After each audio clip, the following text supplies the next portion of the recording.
Hi, இன்றைக்கி நம்ம கடுகு கீரையை வச்சு ஒரு சிம்பிளான கீரை பொரியல் தான் செய்ய போகிறோம்.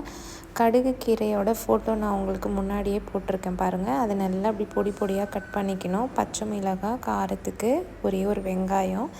இப்போ ஒரு கடாய் வச்சாச்சு. இதில் கொஞ்சம் எண்ணெய் சேர்த்துக்கலாம். எண்ணெய் சேர்த்ததுக்கப்புறமா நம்ம பச்சை மிளகாவையும் வெங்காயமும் சேர்த்துக்கலாம்.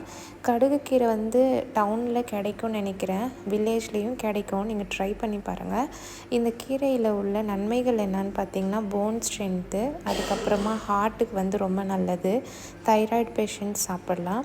அதுக்கப்புறம் ஈவன் இதை நம்ம என்ன சொல்கிறது, சாலட் அந்த மாதிரி கூட பண்ணி சாப்பிட்லாம். உடம்பு கூட வெயிட் குறையும்னு சொல்கிறாங்க.